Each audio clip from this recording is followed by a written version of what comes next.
जय हिंद। स्वागत है आप सभी का हमारे YouTube चैनल लक्ष्य तक पर। अब तक आपने हमारे चैनल को सब्सक्राइब नहीं किया तो कर लीजिए। हम आपको यूपी टेट की, सी टेट की, सुपर टेट की सभी की तैयारी फ्री में करा रहे हैं। चलिए आज हम आपके लिए बाल विकास का प्रैक्टिस सेट लेकर आए हैं।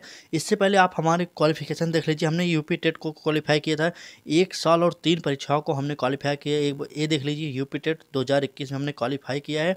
सब प्राइमरी मिडिल सभी क्वालिफाई के लिए। अब सबसे इम्पोर्टेंट जो है, हम आपको सीटेट की मार्कशीट अपनी आपको दिखाने वाले हैं। ये देख लीजिए, हमारी सीटेट की मार्कशीट है। यहाँ पर देखिए, हमने 30 में 30 नंबर पाया है। साइकोलॉजी में 30 में 30 नंबर पाया है। ये देखिए प्रूफ के साथ देख लीजिए, ठीक है। साइकोलॉजी आप देख लीजिए, 30 में 30 नंबर पाया है। जो मिडिल का पेपर था 30 में 30, और जो प्राइमरी का पेपर था उसमें 30 में 26 नंबर पाया है। आप देख लीजिए प्रूफ के साथ। उसके बाद आप हमारे चैनल पर जरूर जुड़िए एक बार। उसके बाद हमने 2021 में रीट को क्वालिफाई किया, सीटेट को क्वालिफाई किया, यूपी टेट को क्वालिफाई किया, सभी को क्वालिफाई कर लिया। अब हम आपके लिए क्लासेस स्टार्ट कर रहे हैं। चलिए आज का पहला क्वेश्चन देखते हैं। आज का पहला क्वेश्चन है हमारा, बाल विकास विज्ञान की किस शाखा के रूप में विकसित हुआ? तो ऑप्शन ए है हमारा मनोविज्ञान, बी है हमारा सामाजिक विज्ञान, सी है हमारा वनस्पति विज्ञान, और डी है इनमें से कोई नहीं। आपको बताना है बाल विकास विज्ञान की किस शाखा के रूप में विकसित हुआ। तो इसका उत्तर हो जाएगा मनोविज्ञान। जी हाँ दोस्तों, आपको भली बात यह पता होना चाहिए कि मनोविज्ञान के अंतर्गत ही बाल विकास का उद्भव हुआ है, ठीक है। पहले सब यह मनोविज्ञान था, उसके पहले ये दर्शन शास्त्र था। ऐसे धीरे धीरे इसको बांटा गया, ठीक। चलिए अगला क्वेश्चन देखते हैं। शेयर कर दीजिए वीडियो को। वीडियो अच्छी लगी तो शेयर जरूर करिए। चलिए अगले क्वेश्चन देखते हैं। अगला क्वेश्चन हमारा है, बाल विकास के अंतर्गत किसका अध्ययन किया जाता है? बाल विकास के अंतर्गत किसका अध्ययन किया जाता है, आपसे यह क्वेश्चन पूछा जा रहा है। तो ऑप्शन देखिए, ऑप्शन ए है हमारा बालकों के व्यवहार का, बी ऑप्शन है हमारा बालकों की स्थिति का, सी ऑप्शन है हमारा बालकों की समस्या का, और डी ऑप्शन है हमारा उपयुक्त सभी। तो चलिए बताइए, बाल विकास के अंतर्गत किसका अध्ययन किया जाता है? आपको पता होना चाहिए कि हम बाल विकास में बालकों के व्यवहार का अध्ययन जरूर करेंगे, बालकों की स्थिति कैसी है, वह कैसे रहता है, ये सब जरूर देखेंगे, और समस्याएं, बालकों की क्या समस्याएं हैं, किससे वो जूझ रहे हैं, ये सब भी हम जरूर देखते हैं। तो ऑप्शन हमारा डी सही हो जाएगा। चलिए अगला देखते हैं क्वेश्चन। डी ऑप्शन सही हो जाएगा दूसरे क्वेश्चन का, डी ऑप्शन। चलिए अगला क्वेश्चन देखते हैं। यह एक इंपॉर्टेंट परिभाषा है, आप इस पर इंपॉर्टेंट लिख लीजिए। सीटेट हो या यूपी टेट हो, सभी परीक्षाओं में ये पूछा जा रहा है, ठीक है। चलिए देखिए परिभाषा क्या है। बाल मनोविज्ञान मनोविज्ञान की वह शाखा है जिसमें जन्म से परिपक्व अवस्था तक विकसित हो रहे मानव का अध्ययन किया जाता है। यह कथन किसका है? यह एक बार फिर पढ़ लीजिए। बाल मनोविज्ञान मनोविज्ञान की वह शाखा है जिसमें जन्म से परिपक्व अवस्था तक विकसित हो रहे मानव का अध्ययन किया जाता है। यह कथन किसका है? तो ए ऑप्शन है हमारा जेम्स एडरसन का, और दो बी ऑप्शन है हमारा जेम्स ड्रेवर का, और सी ऑप्शन है हमारा क्रो एंड क्रो का, और डी ऑप्शन है इनमें से कोई नहीं। तो चलिए उत्तर बताइए, यह परिभाषा किसका हो जाएगा? जेम्स एडरसन हो जाएंगे, जेम्स ड्रेवर हो जाएंगे, क्रो एंड क्रो हो जाएंगे, क्या होंगे? चलिए उत्तर बताइए। तो यह परिभाषा बहुत ही प्रचलित परिभाषा है और कई परीक्षाओं में पूछा गया, तो इसका ऑप्शन हो जाएगा बी। तो जेम्स ड्रेवर सही हो जाएंगे। अगला क्वेश्चन देखते हैं। वीडियो को शेयर कर दीजिए। हम आपसे यही निवेदन करना चाह रहे हैं, क्योंकि हम आपको टॉपिक वाइज फ्री क्लासेज करा रहे हैं, तो आपको शेयर करना पड़ेगा वीडियो, क्योंकि आपके लिए ही सब किया जा रहा है, ठीक है। चलिए अगला क्वेश्चन। बाल मनोविज्ञान वैज्ञानिक अध्ययन है। बाल मनोविज्ञान वह वैज्ञानिक अध्ययन है जो व्यक्ति के विकास का अध्ययन गर्भकाल के प्रारंभ से किशोरावस्था की प्रारंभिक अवस्था तक रहता है। यह कथन किसका है? इस कथन का मतलब तात्पर्य यह हो गया, बाल विकास वह वैज्ञानिक अध्ययन है जो बालक के गर्भावस्था से लेकर किशोरावस्था तक का अध्ययन करता है। यह कथन किसका है? तो ऑप्शन देख लीजिए, क्रो एंड क्रो है पहला ऑप्शन, बी ऑप्शन है हमारा थॉर्नडाइक, और सी ऑप्शन है हमारा एडलर, और डी ऑप्शन है हमारा इनमें से कोई नहीं। तो चलिए बताइए, क्योंकि परिभाषा से संबंधित क्वेश्चन भी पूछे जाते हैं, आपको पता होना चाहिए, इसलिए हम आपको कुछ क्वेश्चन परिभाषा से संबंधित भी कराएंगे, क्योंकि हमने इससे पहले सीटेट में 30 में 30 नंबर बाल विकास में हमने पाया है, इसलिए हम आपको बता रहे हैं। जैसे बता रहे हैं आप वैसे चलिए, हम आपको इम्पोर्टेंट क्वेश्चन कराते हैं और 100% पास कराएंगे। पास कराने की गारंटी हमारी होगी, ठीक है। चलिए उत्तर बताइए क्या होगा। उत्तर हो जाएगा इसका, बताइए, क्रो एंड क्रो उत्तर हो जाएगा। चलिए crow and crow, A option हमारा सही हो गया। अगला क्वेश्चन देखते हैं।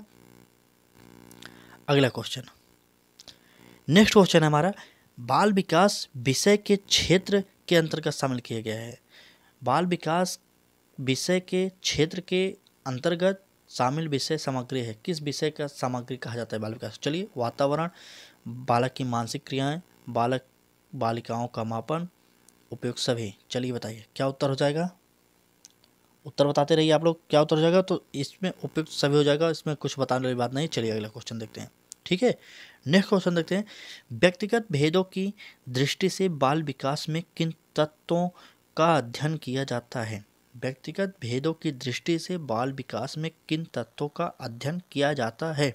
तो ऑप्शन देख लीजिए, शरीर रचना एवं मानसिक योग्यता संबंधी अध्ययन, ए ऑप्शन। बी ऑप्शन है हमारा सामाजिक एवं व्यक्तित्व संबंधी भेद, सी ऑप्शन है हमारा सामाजिक व्यवहार एवं भाषा विकास संबंधी भेद, और डी ऑप्शन है हमारा उपयुक्त सभी।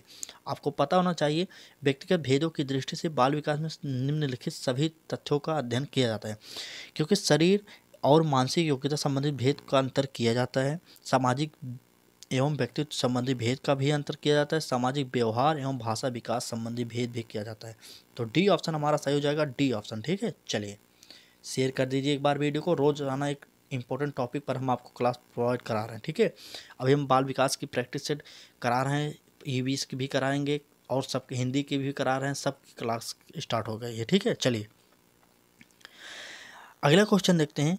बाल विकास में बालक की किन मानसिक क्रियाओं का अध्ययन किया जाता है?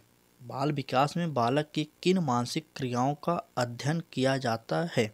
ऑप्शन ए है हमारा प्रत्यक्षीकरण एवं सीखना, बी ऑप्शन है हमारा कल्पना एवं स्मृति, सी ऑप्शन है हमारा चिंतन एवं साहचर्य, और डी ऑप्शन है उपयुक्त सभी। तो चलिए बताइए, बाल विकास में बालक की किन मानसिक क्रियाओं का अध्ययन किया जाता है? अभी आप समझते रहिए, क्वेश्चन को समझिए तब उत्तर दीजिए, नहीं तो क्वेश्चन का उत्तर आप कभी नहीं दे पाएंगे। ठीक है, तो बाल विकास में बालक की प्रत्यक्षीकरण, देखने की क्षमता और सीखने की क्षमता, यह इसका भी अध्ययन किया जाता है। कल्पना और स्मृति का अध्ययन, चिंतन और साहचर्य के सभी का अध्ययन किया जाता है। चलिए अगला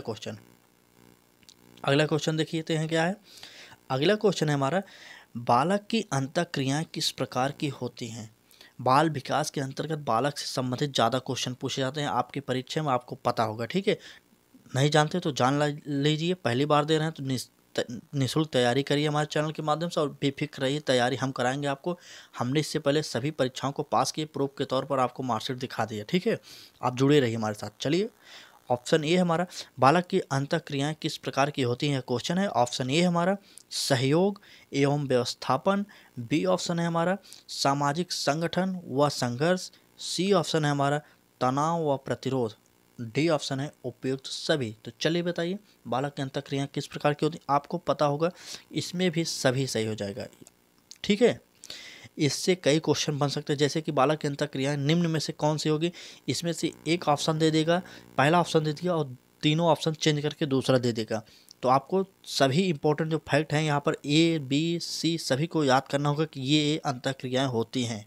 ठीक है, ताकि इससे बनने वाले क्वेश्चन चाहे जिस प्रकार की भी बने, आपको उत्तर आता हो। ठीक, चलिए अगला क्वेश्चन देखते हैं। विशिष्ट बालक की श्रेणी में कौन से बालक आते हैं? विशिष्ट बालक की श्रेणी में कौन से बालक आते हैं? आपको पता नहीं तो एक बार देख लीजिए। तो ऑप्शन ए है हमारा शारीरिक रूप से स्वस्थ रहने वाले बालक, बी ऑप्शन है हमारा पिछड़े बालक, और सी ऑप्शन है हमारा अपराधी एवं समस्यात्मक बालक, और डी ऑप्शन है हमारा उपयुक्त सभी।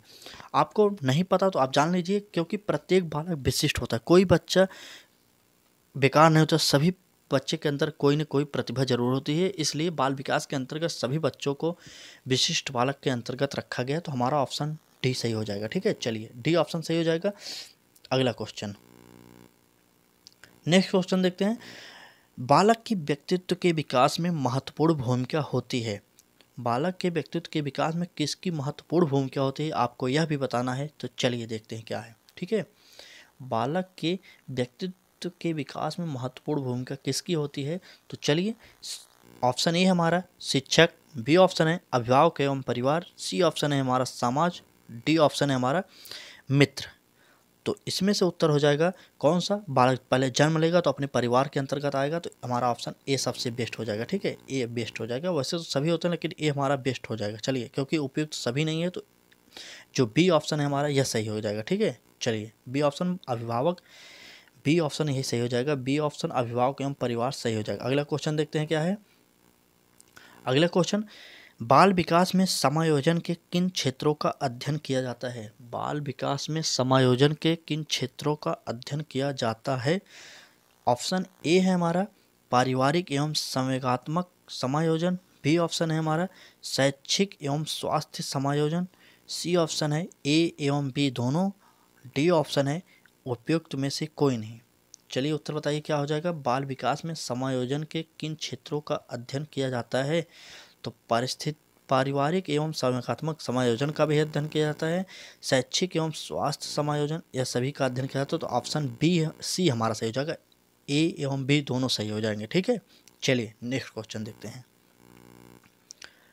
अगला क्वेश्चन, जीवन की सबसे महत्वपूर्ण अवस्था कौन सी है। वैसे तो सभी अवस्थाएं महत्वपूर्ण होती है अपने आप में, लेकिन बाल विकास के अंतर्गत जीवन की सबसे महत्वपूर्ण अवस्था को माना गया है। क्या माना गया है, कैसे माना गया, आपको बताना पड़ेगा। ठीक है, जीवन की सबसे महत्वपूर्ण अवस्था कौन सी है, यह क्वेश्चन है हमारा। ऑप्शन ए हमारा शैशवावस्था, बी ऑप्शन है हमारा पूर्व बाल्यावस्था, सी ऑप्शन है हमारा बाल्यावस्था और डी ऑप्शन है उपयुक्त में से कोई नहीं।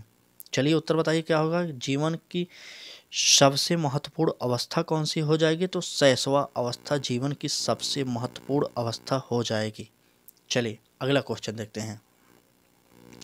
अगला क्वेश्चन है हमारा, शैशवावस्था में विकास के कितने सोपान होते हैं। शैशवावस्था में विकास के कितने सोपान होते हैं। तो ए ऑप्शन है हमारा 2, बी ऑप्शन है हमारा 3 और सी ऑप्शन है हमारा 4 और डी ऑप्शन है हमारा 6। चलिए बताइए शैशवावस्था में विकास के कितने सोपान होते हैं। तो शैशवावस्था में विकास के 2 सोपान होते हैं, जन्म से 3 वर्ष और 3 वर्ष से 5 वर्ष, यह 2 सोपान होते हैं। तो ऑप्शन ए सही हो जाएगा। चलिए अगला क्वेश्चन देखते हैं। एक और परिभाषा, इंपॉर्टेंट परिभाषा है, देख लीजिए। क्वेश्चन है हमारा, क्या है परिभाषा। बालक के जन्म के कुछ माह बाद ही यह निश्चित किया जा सकता है, देख लीजिए, यह निश्चित किया जा सकता है कि जीवन में उसका क्या स्थान है। यह कथन किसका है। मतलब इनका कहने का मतलब यह है, बालक के जन्म के कुछ माह बाद ही यह निश्चित किया जा सकता है कि जीवन में वह क्या कर सकता है, क्या बन सकता है, यह सब निर्णय किया जा सकता है 4 माह के बाद, कुछ माह के बाद। ठीक है, चलिए किसकी परिभाषा। ऑप्शन ए हमारा जेम्स ड्रेवर, बी ऑप्शन है एडलर, सी ऑप्शन है पियाजे और डी ऑप्शन है थॉर्नडाइक। बहुत ही इंपॉर्टेंट परिभाषा है, आपको आना चाहिए। जन्म के कुछ माह बाद ही निश्चित किया जा सकता है कि जीवन में उसका स्थान क्या है। यह परिभाषा किसकी है। तो यह परिभाषा एडलर महोदय ने दिया था, एडलर। चलिए बी ऑप्शन सही हो जाएगा, एडलर महोदय ने दिया था। शेयर कर दीजिए एक बार वीडियो को, लाइक करिए वीडियो को, शेयर करिए। चैनल को पर नए हैं तो चैनल को सब्सक्राइब जरूर करिए। चलिए अगला क्वेश्चन देखते हैं। नवजात शिशु के शरीर की लंबाई उसके शरीर के कुल लंबाई का होता है। ऑप्शन ए हमारा 1/6, बी ऑप्शन है 1/4 और सी ऑप्शन है हमारा 1/3 और डी ऑप्शन है 1/5। उत्तर बताइए क्या हो जाएगा। नवजात शिशु के शरीर की लंबाई उसके शरीर के कुल लंबाई का कितना भाग होता है। तो उत्तर हो जाएगा हमारा 1/4। बी ऑप्शन से हो जाएगा 1/4 हो जाएगा। चलिए अगला क्वेश्चन देखते हैं। अगला क्वेश्चन इंपॉर्टेंट क्वेश्चन है। अगला क्वेश्चन देखते हैं। नवजात शिशु की मांसपेशी का भार उसके शरीर के कुल भार का कितने प्रतिशत होता है। नवजात शिशु की मांसपेशी का भार उसके शरीर के कुल भार का कितने प्रतिशत होता है। ऑप्शन देखिए 28%, 26%, 23%, 35%। क्या उत्तर हो जाएगा सही, कमेंट करिए एक बार। तो 23% सी ऑप्शन सही हो जाएगा। नवजात शिशु की मांसपेशी का भार उसके शरीर के कुल भार का 23% होता है तथा 6 वर्ष की आयु तक यह 25% हो जाता है। नवजात शिशु जब रहता है तो 23% रहता है और 6 वर्ष आते आते 25% हो जाता है। तो चलिए अगला क्वेश्चन देखते हैं। अगला क्वेश्चन, बालक के दूध के दांत किस आयु में निकलने प्रारंभ होते हैं। बालक के दूध के दांत निकलने किस आयु में प्रारंभ होते हैं? ऑप्शन ए है हमारा चौथे माह में, और बी ऑप्शन है हमारा 5वें माह में, सी ऑप्शन है हमारा 6ठे माह में, और डी ऑप्शन है हमारा 7वें माह में। तो उत्तर बताइए। तो उत्तर हो जाएगा 6ठे माह में। सी ऑप्शन हमारा सही हो जाएगा।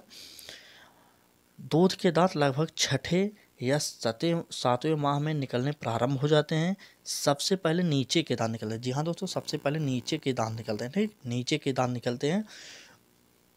और 1 वर्ष की आयु तक दूध के सभी 20 दांत निकल जाते हैं।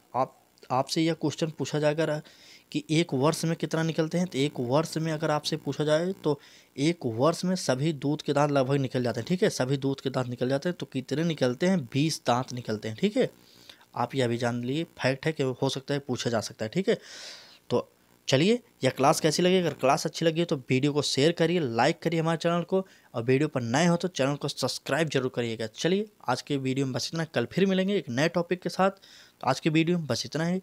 शेयर जरूर करिएगा।